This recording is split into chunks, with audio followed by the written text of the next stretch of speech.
Lectura comentada de la Biblia.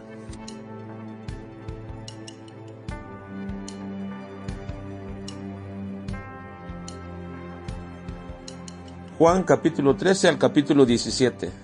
Una expresión maravillosa y única del amor de Dios, la teología de Cristo, su promesa alentadora.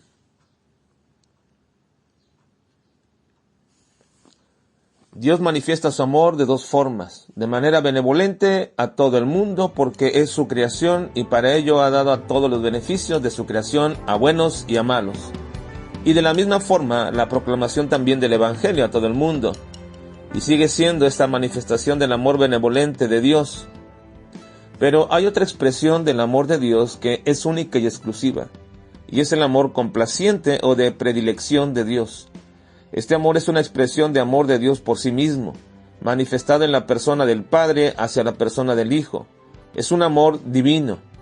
En ocasión de su bautismo, el Padre dijo: "Este es mi Hijo amado en quien tengo complacencia". Y cuando estaba en el momento de la transfiguración, también dijo: "Este es mi Hijo amado en quien tengo complacencia. A él oíd". Ahora, Cristo manifiesta ese amor divino de complacencia, pero para aquellos que son sus hijos. En ocasión de la manifestación divina de Cristo, de su conocimiento de que su hora había llegado, dice Juan lo siguiente: antes de la fiesta de la Pascua, sabiendo Jesús que su hora había llegado para que pasase de este mundo al Padre, como había amado a los suyos que estaban en el mundo, los amó hasta el fin. Estamos prácticamente a menos de 24 horas de que Cristo sea crucificado. ¡Qué momento más dramático! Tal que Juan dice: Jesús sabía, es decir, Cristo marcó ese momento y lo tomó para expresar unas horas antes de su muerte la demostración distintiva de su amor para sus discípulos, y por eso dice que así como los había amado, es decir, durante su ministerio, ahora nos dice que los iba a amar hasta el fin de su vida terrenal. Lo que no debemos nunca olvidar es que el amor complaciente de Dios para nosotros es porque nos ve a través de Cristo. Nunca debemos pensar que es por nosotros. Dios no se complace en nosotros, sino en Cristo. Y si estamos en Cristo, entonces somos objeto de ese amor complaciente de Dios. Después de la expresión de amor de Cristo que les manifestó, lo hizo con un acto de servicio y distinción por los suyos, que también ordenó hacerlo a los demás. Le lavó los pies.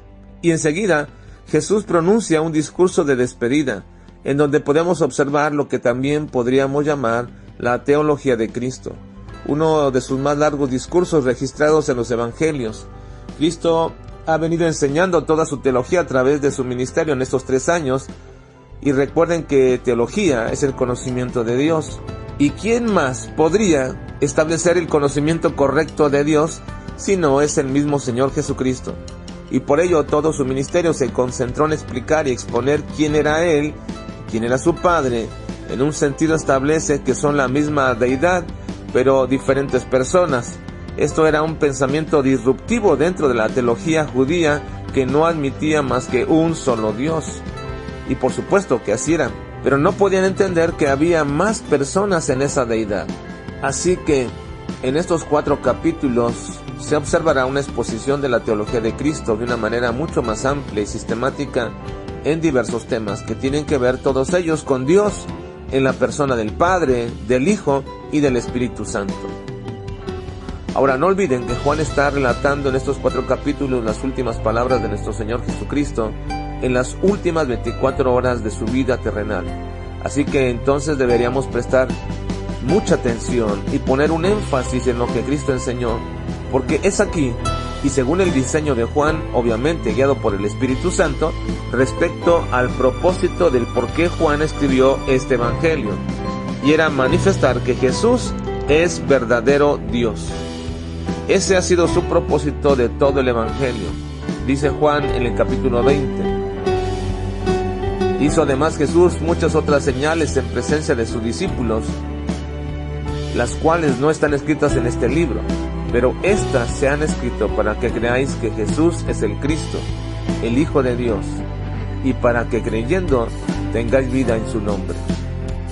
Así que te animo a leer cuidadosamente y hacer anotaciones o marcar expresiones y declaraciones para que puedas apreciar y aprender directamente de nuestro mismo Dios en la persona del Señor Jesucristo lo que es la verdadera teología y cómo es que ésta está vinculada a la doctrina de varios temas que son de suma importancia para establecer nuestra relación con Dios en el desarrollo de nuestra vida cristiana en este mundo y nuestra esperanza después de esta vida.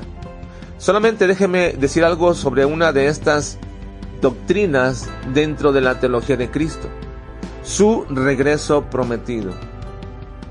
Él les dijo: voy pues a preparar lugar para vosotros, y las prepararía en la casa del Padre. Pero no está hablando de ir al cielo solamente mediante su ascensión a prepararnos ese lugar, sino habla de todo el evento próximo de esos momentos que está por iniciar y empezar en la cruz. Así que nuestra morada se preparó desde la cruz, y entonces posteriormente, después de un periodo de tiempo indeterminado para nosotros, pero no para el Señor, Él volverá para tomarnos consigo y llevarnos a morar con Él y con el Padre. Y qué día glorioso será ese, qué promesa tan grande que no deberíamos nunca olvidar ni relegar.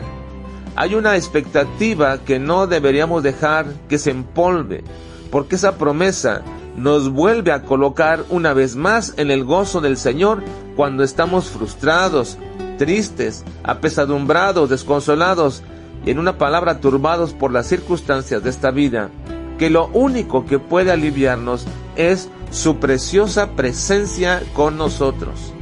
Entonces, recordemos que el Señor prometió regresar y regresará por nosotros.